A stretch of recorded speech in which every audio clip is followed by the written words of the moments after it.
Ethiopians can cross the border without any problem.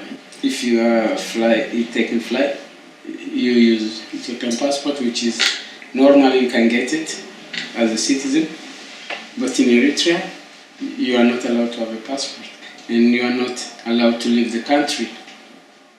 If they allowed you to go, it must be like neighboring countries, like Sudan, or sometimes to South Africa to have a medical care or something. Otherwise, they will not give you passport. To cross from Eritrea, it makes it harder because there are many roadblocks by the military. If you pass all those, you come to Sudan. From Sudan, you have to continue to Libya. But in Sudan, even if you have money, we can make it faster. But if you don't have money, you have to wait 3, 4 years, 5 years. There are people waiting like 10 years to try to cross to Libya because they don't have money. And the Libyans, they don't play with you. If you don't have money, you can't go there. You have to pay the money first. You just spend years and years to get, first of all, to get a job, which pays you very little, and you have to rent a house and things. You're still in foreign country, even though Sudanese people are much, much better than the rest of the Arabs, which I saw, like Libyans. They have more humanity than, even they are like neighbors, with us, with Eritreans, Ethiopians. We are like brothers for a long time now. So that one is alright if you cross that one.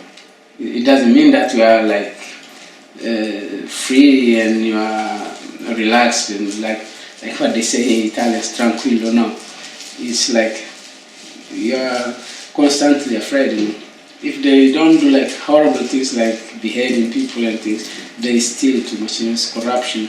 Sudanese people, even like the police, and it's a lot of corruption. So they can just stop you because you are a foreigner and ask you for documents and things, which there is no real refugee document in Sudan. And if you don't have that, that means like you have to pay. It's not that they're abusing you or something. If you have cash, you just give them and go. If you don't have it, take it to the station, you bring the next day. You make a phone call. So you pass these things in coming to Libya, the Sahara. Once you come out from Sudan, it's like you go out around 25 kilometers, 30 kilometers. You have to stay there like for a couple of days until the truck comes, this big lorry, which takes around 300 people. Water, and half of the lorry is full with water and biscuit because they are going to the Sahara. And sometimes you run out of water. If you have problem with the car, sometimes they leave you there and they call somebody with the pickup or something. All of them, they go. They will tell you they will bring mechanic and fix the car, but they never go. It happened before, many times. Many people die of thirst. You can't survive more than 24 hours in that kind of place. Then from Sahara, you travel for 3 days. After 3 days, the Libyans receive you from the Sudanese people. And then you see the help. Then the Libyans arrive. With the Sudanese, you can shout, you can talk to them, but the Libyans, when they come with the Toyota pickups, which they put 35 people in each pickup, like sardine, and they can be like 10 convoy. It's terrible to travel like that, You can't feel your body sometimes, because of the way that you sit, because of the way they put you sit. you know. And if it's short work, half an hour, you understand. But this one it can go for days, 2-3 days.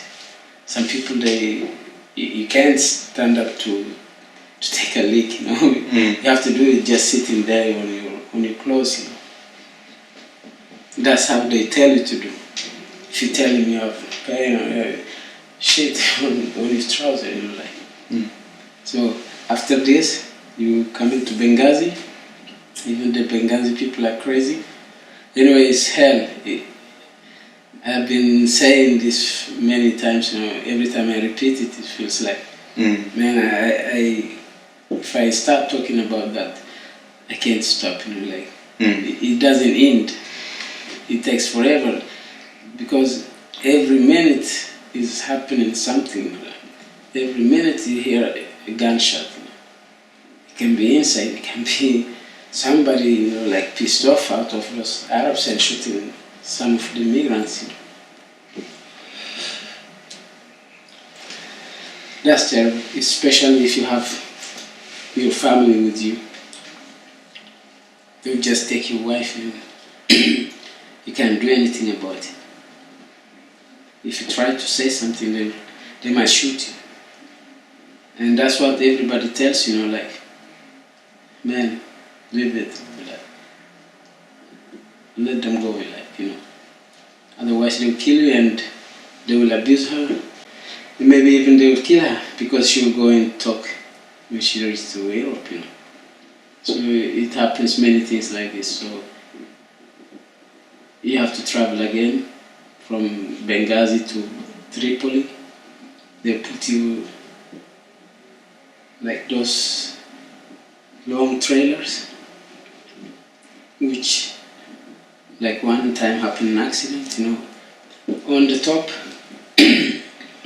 is those blocks, like stones. And it's wooden. Under they have small space like this.